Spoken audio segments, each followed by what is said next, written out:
Let me tell you a story that'll mess with your head, make you laugh, and probably get you mad all at once because sometimes the truth just hits different, you know? So picture this.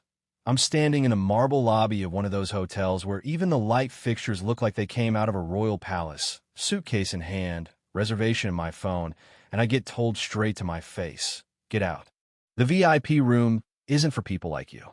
That's not just a line out of some old school movie. Those were the exact words the receptionist shot at me as I tried to check in. The nerve, right? I'd booked that room weeks in advance, paid every penny, and yet here she was acting like I'd shown up at the wrong party in the wrong zip code. I tried to keep my cool, voice steady, receipts in hand, not letting on that my blood was boiling. I asked, real calm, why my prepaid VIP suite suddenly wasn't available. That's when the hotel manager slid over, expression all stiff and corporate. She said they'd given the suite to a more befitting client, and let's just say the way she looked at me made it clear I wasn't what she considered befitting.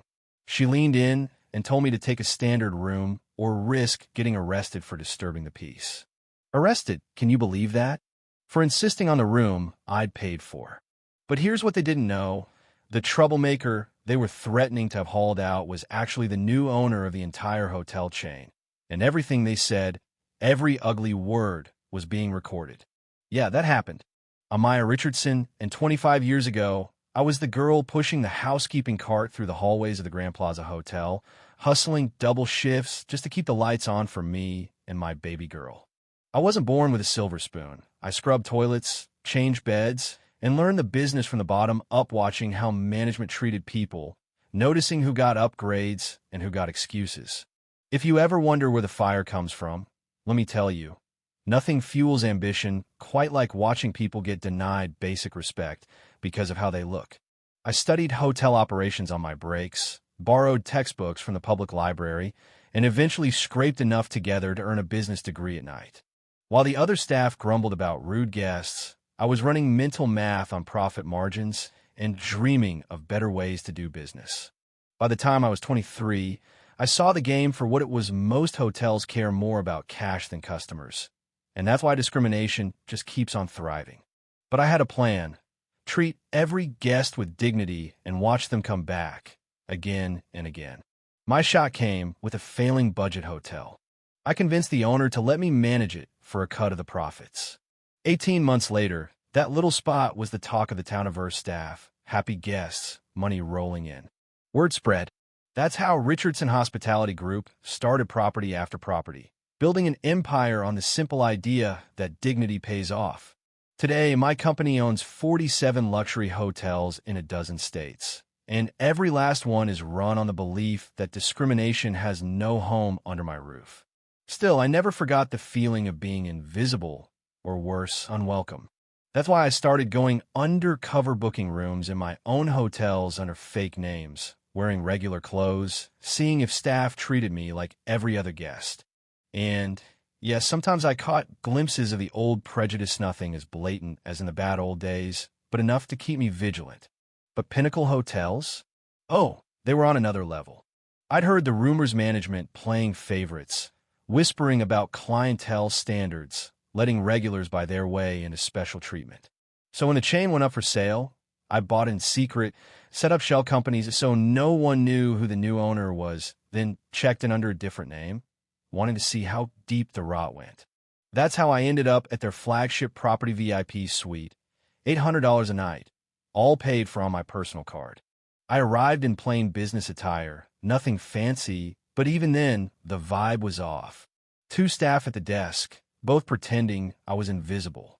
When I finally deigned to speak, it was all attitude, acting like I was bothering them just by existing.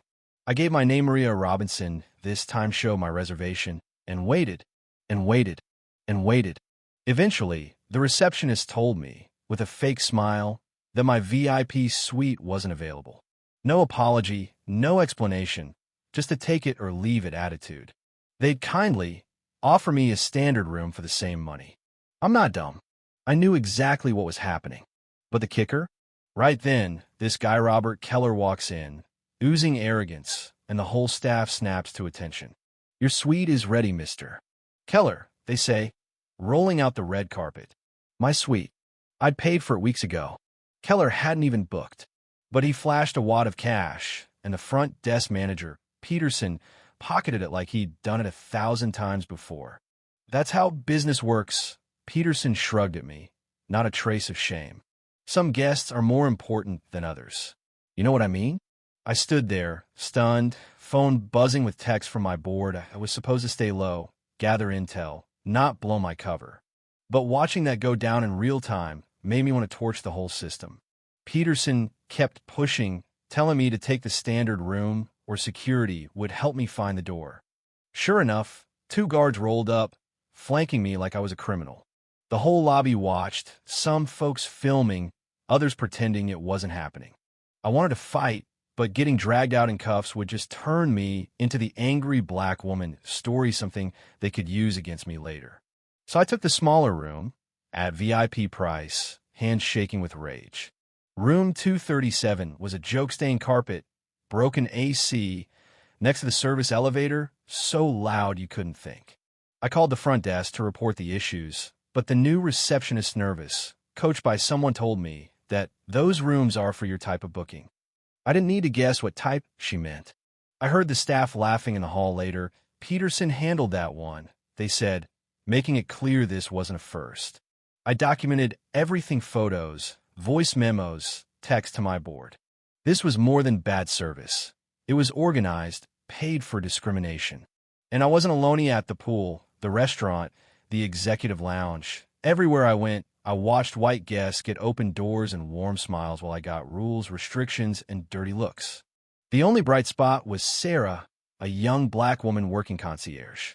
She slipped up to me, quiet and apologetic, and told me she'd seen this happen before. Mr. Keller, she whispered, had been bribing managers for years to keep undesirable guests out of the best rooms. My anger burned colder after that. Sarah didn't have to tell me twice. I could see it all plain as day. The next morning, I'd had enough. I tried the executive lounge access, included with my VIP booking, confirmed by email. Marcus, the lounge attendant, wouldn't even look at my phone. VIP guests only, he said, glancing over his shoulder. Robert Keller was inside, grinning, mimosa in hand. Security showed up in under a minute, already waiting for me. It was a setup, plain and simple. When I demanded to speak with the general manager, Peterson claimed he was the authority and threatened to cancel my stay on the spot, only offering a partial refund for administrative costs. They were going to steal my money and dignity at the same time. I called my board on a secure line. Activate Plan B, I said, voice cold as ice. Bring everyone. We're cleaning house. By 9 a.m., 7 black SUVs pulled up, board members and lawyers fanning out through the building. Keller saw them through the lounge windows, panic on his face. The hotel's PA system blared all staff to the grand ballroom, emergency meeting. Peterson tried to block me at the door. Eleanor, my board chair, swept past him like a storm.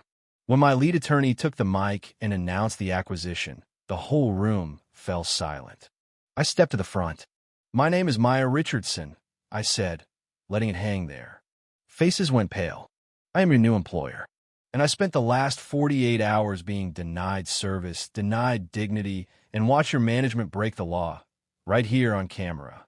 Security footage played behind me, Keller's bribe, Peterson's threats, my humiliation.